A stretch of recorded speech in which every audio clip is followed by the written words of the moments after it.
Sneak. Hey everybody on YouTube, this is Super Nintendo, and welcome back to another episode of The Legend of Zelda Wind Waker HD.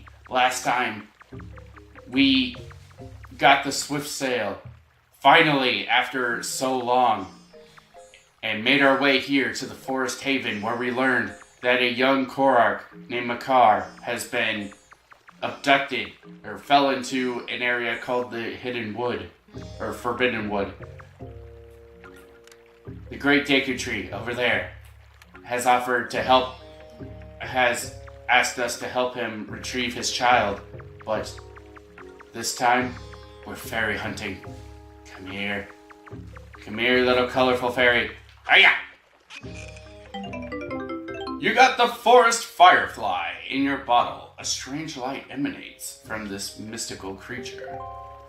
We're gonna need this sometime in the future, so if you lose it, I'm just gonna come back for it. I just wanted to show this was here. So let's make our way on top of the Great Deku Tree. Oh. Boing! I want to see if I can get through this without messing up. I usually mess up on this at least once. So here, oh, I always forget about the fact that you can,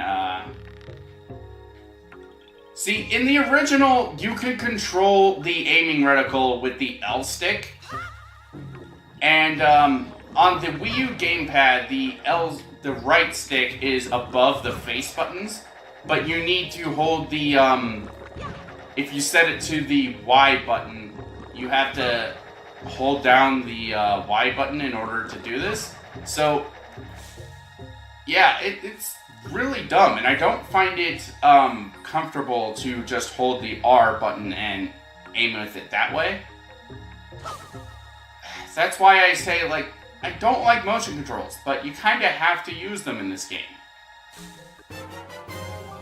You got the Deku leaf. Set it to and use with Y, X, and R. Plant your feet on the ground and use it to blow blasts of air at objects and enemies. You can use it to jump in the air and use your magic power to drift on the currents of the wind. Swordsman, over here! Over here! Please, you must fly over here. Fly over here to here, using the Great Deku leaf. Alright, let's set it to X. And hop! Alright, so if you look down there, there is a little kind of drop shadow indicator thingy. That was not in the GameCube original. Basically, if you wanted to know where you were going to land, you basically had to kind of use common sense. I don't know why they added the reticle, but I guess it's kind of a cool addition.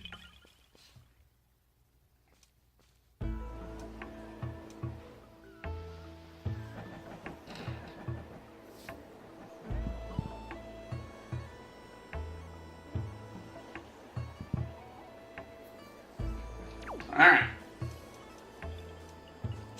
We're here outside the Forest Haven. Alright. So we want to set the wind to kind of face where we're facing.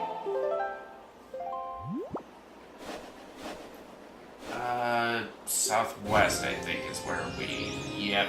Alright. Let's head our way over to that area.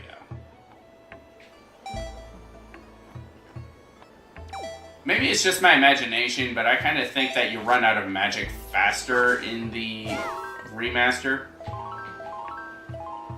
Maybe it's just my imagination.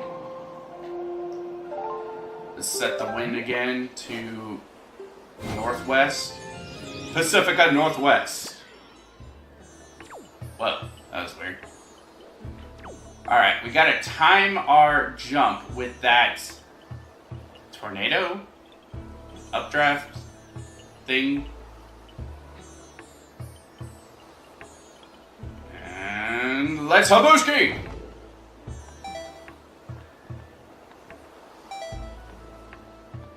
If you're in the air and you press the button that you use to fly with, you fail! God damn it. I knew I was gonna fail at least once on this. I'll see you guys when the tornado is back all the way around. Those things are called pea-hats. They are really jerkishly placed in this area. I don't usually fall for them though. That's the weird thing. Power of Habushki! Give me your power! Woo! Alright, let's try going like this. There we go. I'm not falling for your bologna this time. Ah!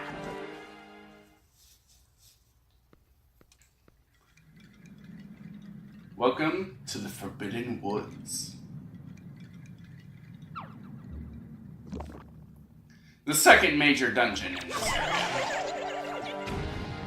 Full of green choo-choos, pea-hats, and other types of enemies. Come on, die already. Yep, we're already in the second dungeon already. It's kind of weird. I should mention that this is our first time getting green chew jelly? Okay. Like I said, it's pretty much the same thing as the Boko Baba seeds. Let's grab this Deku nut, which does not explode into light like ninja stars, and destroy that little thingy that blocks our way. I hate the variety of choo-choos that just kind of hide in their thing, because at this point, there's little you can do to get them out of that state. Die! Once we get a ability later, it does become easier to manage those things, but for now, we can't really do much.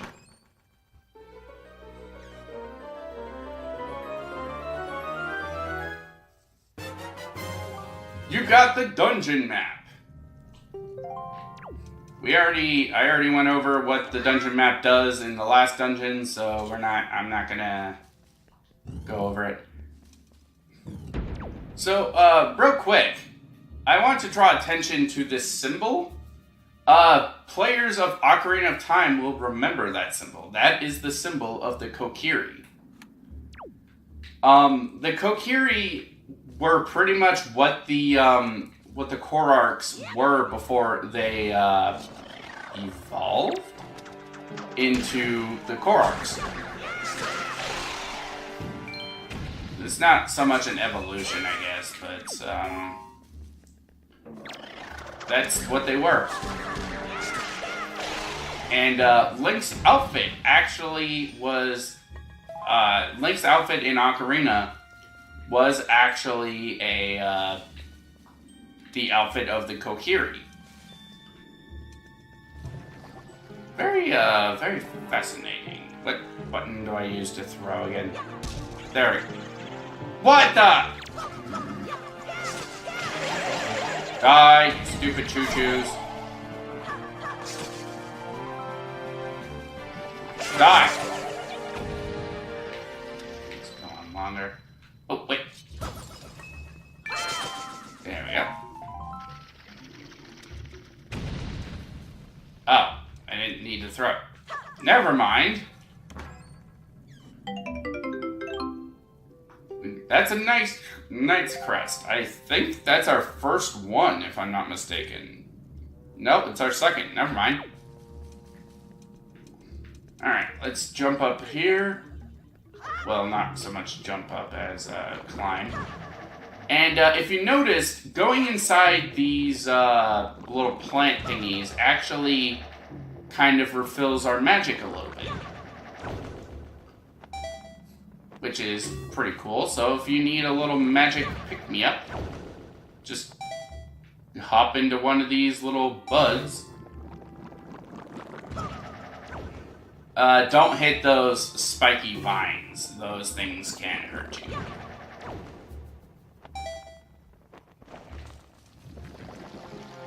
You know what? Since you guys are jerks, I exploded your face. Ha ha ha. Give me your magic. Ah! Plop you right there. Aha, I exploded your face. I exploded your face.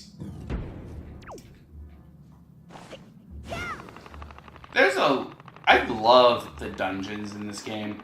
I love the look of this game too. At times I feel like the lighting is really off though, because half the time Link's undershirt looks like brown, but it's actually supposed to be a different shade of green. Kind of a yellow-green. Now that we can properly kill these things, these are P-hats. Kind of like the ones in Ocarina, but less terrifying. When I first played Ocarina, I had no idea how you're supposed to kill P-hats. Kind of wish they made a bigger return. Like, they're kind of cool enemies. I kind of wish that they were in Breath of the Wild a little bit. I don't think they're in Breath of the Wild at all. But, I would like to do a Let's Play of Breath of the Wild, but,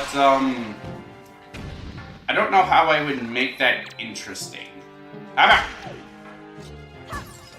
Because so much of that is left up to the player that it's kind of I don't know. I don't know how it would make a Let's Play of that interesting to watch.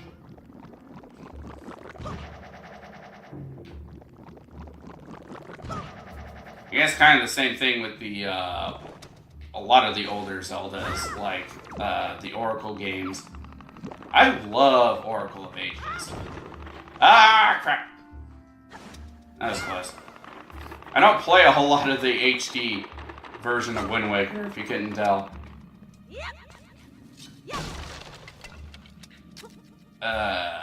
As you can see from the black spots on this thing, on the Deku nut, it has a timer, so to speak.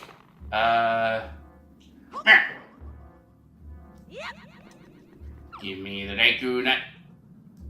Oh, crap. What? Come on, Link. Work with me here. Get it.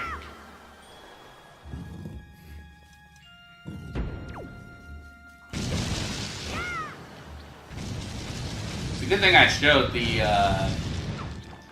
It's kind of interesting going back and playing a Zelda that, like, as a kid, I used to have so much problem with, like, the puzzles. Because, like, I'm a bit ashamed to admit this, but in another Zelda game that I will be doing a Let's Play of at some point in the future, I messed up on, like, one of the earliest puzzles in the game, and it stumped me for weeks. And it's a very simple puzzle. I don't know why I was having so much trouble with it. I don't get it. Alright, let's pick up the Deku nut. And, for those wondering why I pronounce it Deku instead of Deku, I kinda went with what Chugga Conroy's pronunciation was, and apparently the Deku tree in Breath of the Wild actually calls himself the Deku tree. But then Zelda in that game calls the Deku tree, the Deku tree. So I guess both pronunciations are now canon? I don't know.